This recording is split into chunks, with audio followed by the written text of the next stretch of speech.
नमस्ते महामाये श्रीपूजिते सुरपूजिते शंखचक्र गदा हस्ते महालक्ष्मी नमस्ते। शुभ सकाळ।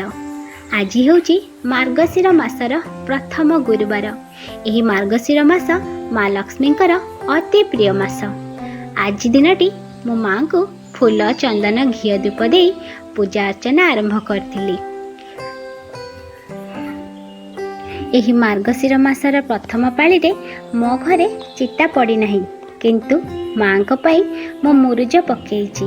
जेहेतु बड़ देउल रे ठाकुर परुआ है नांती, तो सेथिपई ठाकुर को सम्मान जणे आमे चिता पकोना, किंतु मुरुज पकई पारिबा। सकाळ पूजा रे मु घट स्थापना करिथिली, ता सहित माँ को पूजा अर्चना करी घट पूजा मध्य करिथिली।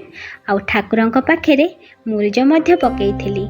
सबु आयोजन कर सारला परे मो माँ को पूजा देइथिली। तापरे माँ को पई छेना नड़िया कदली देकी भोग लगेइथिली, कारण माँ कर छेना नड़िया कदली अति प्रिय। खराबेल भोग पाई 2 मुठा अरुआ चाउल को मु बतुरई देइथिली। ता सहित गोटे नड़िया को भांगिकी कोरी मध्य देइथिली, कारण आज प्रथम पाली रे चितौ पिठा लागिबो। सेथिपाई कि अरुआ चाउल को मु गोटे मिक्सचर जार रखी नौची, ता सहित नड़िया कोरा को रखी नौची, टिके स्वाद अनुसार लुण दे देछि। एबे यहाँ को भल भाबरे मु मिक्स कर नौची। ए देखंतु केते चिकन भली भाबरे मु बाटी नै आइछि। एबे यहाँ को मु गोटे बाउल को ट्रांसफर कर नौची, आ टिके पानी मिसे कि गोटे भल बैटर बनै दउछि। एबे यहाँ को 30 मिनिट जाइकि मु छाड़ी दउछि, कारण पिठाटी टिके फर्मेंटेड न हेले नरम हेब नाही। तो सेथिपाई कि 30 मिनिट यहाँ को मु छाड़ी दउछि। तापरे टिक कढ़ई गरम कर नौछि। कढ़ई रे टिके जस्ट घी लगे कि चारि पाख जाक भल भाव में बुले दउछि। ए जेमती कढ़ई रे तेल जमा भी लागीबनी, आउ पिठा मध्य भल उठी जिवो। तो देखंतु चारि पाख जाक मु भल भाव में लगे देली। एबे देखंतु कढ़ईटी भल भाव में गरम हो जाइछि। एबे सेथिरे मु पिठो को देई दउछि।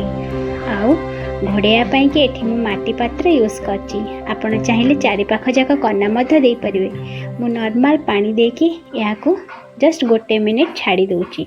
आ गोटे मिनिट परे देखंतु एठी हमर पिठाटी रेडी हो जाइछि। केते आराम से उठी मध्य जाउछि। देखि पारुथिबे एही प्रोसेस रे मु आउ सब पिठा गुडी को गढ़ी दउछि।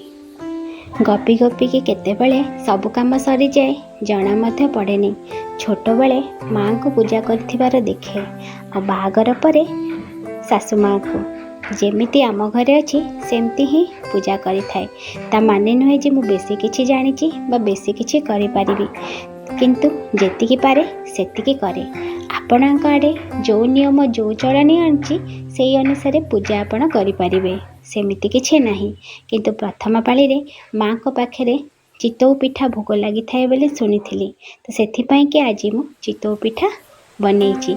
और माँ को जेहेतु मीठा भारी पसंद, सेथिपाई कि गुड़ नड़िया देकी गोटे पूर बनैथिली, जोटा कि चितौ पिठा ऊपर रखिदेली, जहाँ को माँ को मध्य भल लागिबो।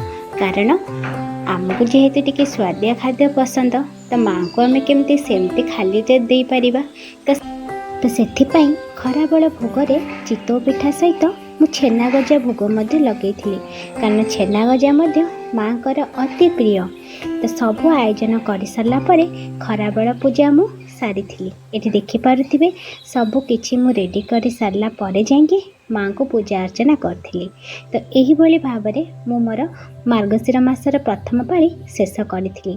संध्या भोग हेइनी कि तार वीडियो मध्य करि पारिलिनी, सेथिपाई कि दुखित, किंतु पुणी अपेक्षार रही नेक्स्ट वीडियो रे बा आर गुरुवार को। कारण यही गुरुवार रे आमे माण बसैनी कि माँ को पाखे धान केरा मध्य बसैनी, सेटा आमे सेकेंड पाली रे करिबा। तो यही भली भाबरे मु मोर गुरुवार आज प्रथम पाली पूजा करिथिली। तो मो पूजा आपण मानकु केमती लागिला कमेंट बॉक्स रे कमेंट करके निहाती जणे।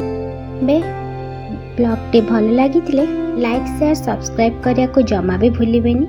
जदि किछि भी भूल रही थिबो ताहले क्षमा कर देबे। तो रहुची पुणी देखा नेक्स्ट वीडियो रे से किछि ନୂଆ ଭିଡ଼ିଓ ସହିତ ରହୁଛି। Bye bye.